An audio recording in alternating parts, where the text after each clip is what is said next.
Hello मित्रों, राधे राधे, जय श्री कृष्णा।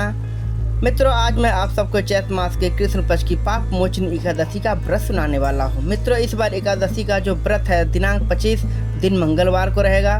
तो मित्रों, चलिए एकादशी का व्रत यहाँ पे प्रारंभ करते हैं। एक समय की बात है कि युधिष्ठिर ने पूछा, भगवान फागुन मास के शुक्ल पक्ष की आमालकी एकादशी का महात्म्य मैंने सुना। अब चैत मास के कृष्ण पक्ष की एकादशी का क्या नाम है, यह बताने की कृपा कीजिए। भगवान श्री कृष्ण बोले, राजेंद्र सुनो, मैं इस विषय में एक पाप नाशक उपाख्यान सुनाऊंगा, जिसे चक्रवर्ती नरेश मंधाता के पूछने पर महर्षि लोमस ने कहा था। मंधाता बोले, भगवान, मैं लोगों के हित की इच्छा से यह सुनना चाहता हूँ कि चैत मास के कृष्ण पक्ष में किस नाम की एकादशी होती है, उसकी क्या विधि है तथा उससे किस फल की प्राप्ति होती है। कृपया ये सब बातें मुझसे बतलाइए।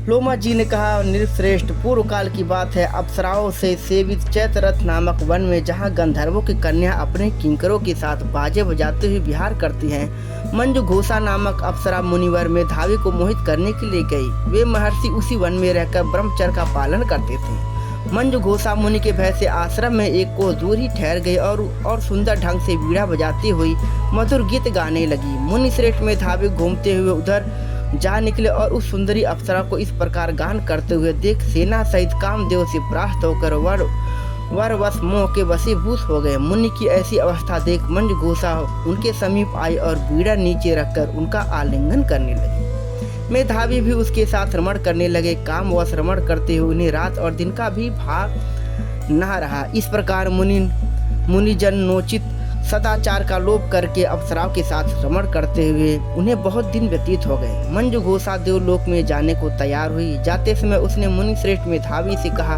ब्राह्मण, अब मुझे अपने देश जाने की आज्ञा दीजिए। मेधावी बोले, जब तक सवेरे की संध्या न हो जाए तब तक मेरे पास ही ठहरो। अप्सरा ने कहा, विप्रवर, अब तक न जाने कितनी संध्या चली गई, मुझ पर कृपा करके बीते हुए समय का विचार तो कीजिए। लोमस जी कहते हैं, राजन, अप्सरा की बात सुनकर मेधावी के नेत्र आश्चर्यचकित हो उठे। उस समय उन्होंने बीते हुए समय का हिसाब लगाया तो मालूम हुआ कि उसके साथ रहते 57 वर्ष हो गए। उसे अपनी तपस्या का विनाश करने वाली जानकर मुनि को उस पर बहुत क्रोध हुआ। उन्होंने श्राप देते हुए कहा, पापनी, तू पिचासनी हो जा।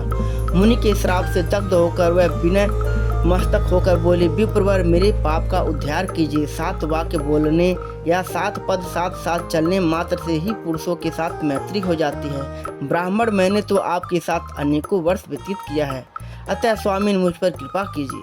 मुनि बोले, भद्रे, ऐसी बात सुनो, यह साप से उद्धार करने वाली है। क्या करूं, तुमने मेरी बहुत बड़ी तपस्या नष्ट कर दी। चैत कृष्ण पक्ष में जो शुभ एकादशी आती है उसका नाम है पाप मोचनी। वह सब पापों का क्षय करने वाली है। सुंदरी, उसी का व्रत करने पर तुम्हारी पिशाचता दूर होगी।